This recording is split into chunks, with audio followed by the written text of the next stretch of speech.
Welcome to the Teeny Greenie. My name is Rob Greenfield and this is my off-the-grid, in-the-city, tiny house adventure.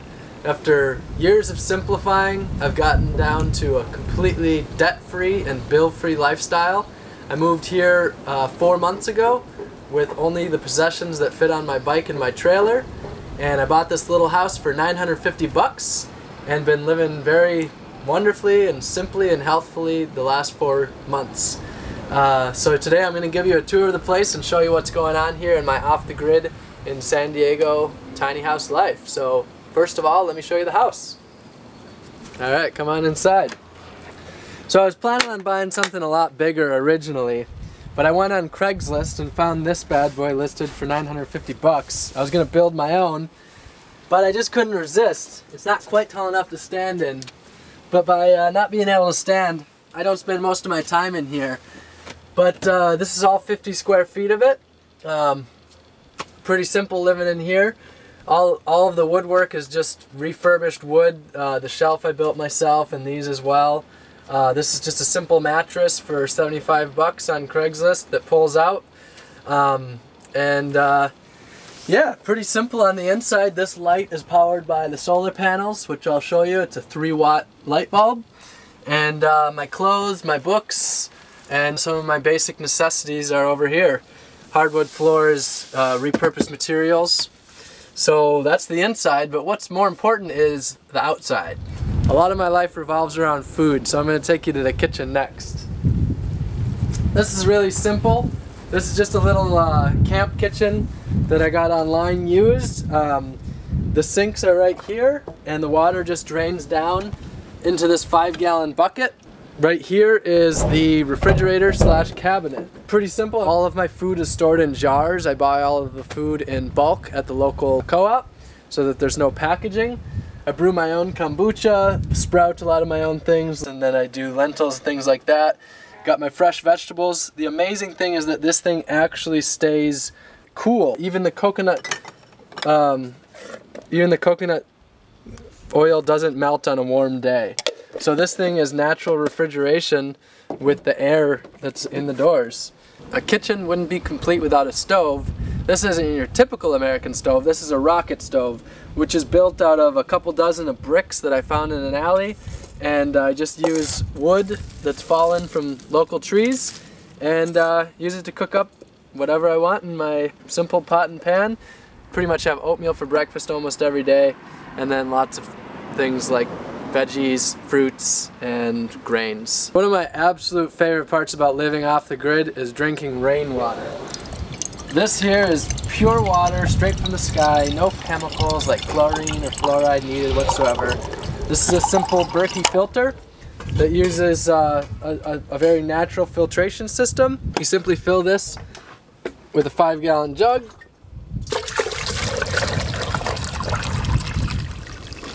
And you don't have to worry about any chemicals, bacteria, protozoa, viruses, or anything like that. But you're probably wondering, well, how do I get the rain from out of the sky and into my Berkey?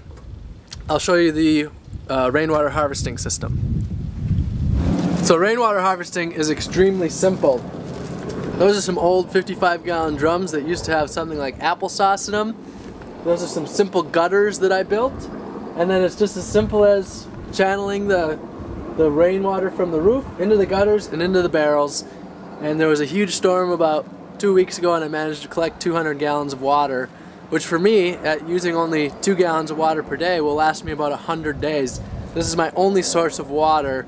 The average American uses a mind-boggling 80 to 100 gallons of water each day. For me, that's a 1 to 2 month supply of water for everything I need. 200 gallons of water is what I have right now in May, and that's going to last me probably till the next time it rains towards the end of the summer. So for me, it's really important to use water wisely. That 200 gallons is used more than 200 gallons of water though, because I use every bit usually 2 to 3 times. So for example, first I might wash my hands with it, then wash the dishes with it, and then it goes down into this 5-gallon bucket, which I will then use to either water the plants or put in the compost. Behind me you'll see my bathroom, which cost me about $50–60 to put together. Again, very simple. So This is a simple compost toilet. When you gotta go, you just sit down, you go. It goes into a 5-gallon bucket, which then after you go, you just cover it with leaves. And amazingly, the leaves take care of all the smell. And then once this bucket's full, you take it out and you put this in the compost. Also in the bathroom, we have the bathroom sink area, which is just simply a pitcher with water. You can use here to freshen up, wash your hands. And here's my simple bathroom items, which isn't much. Got a mirror, toilet paper, which is found in a CVS dumpster because they throw away all sorts of crazy stuff.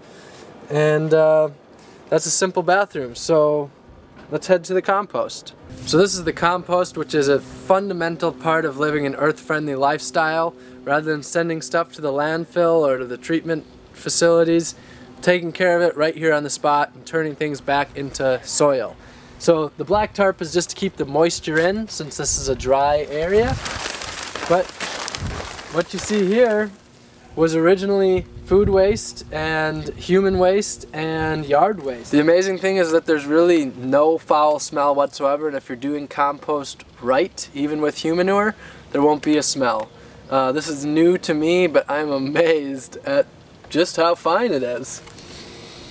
It smells like earth. For the last 4 months living here, I've been buying all my food at the local farmers market, the co-op, and as well as doing a fair amount of dumpster diving for especially for my fruits and veggies. But soon I will be growing my own food. So right here, these are called Wicking Bed Gardens, and really great for drought-tolerant gardening. I live here in San Diego where we don't have a ton of water.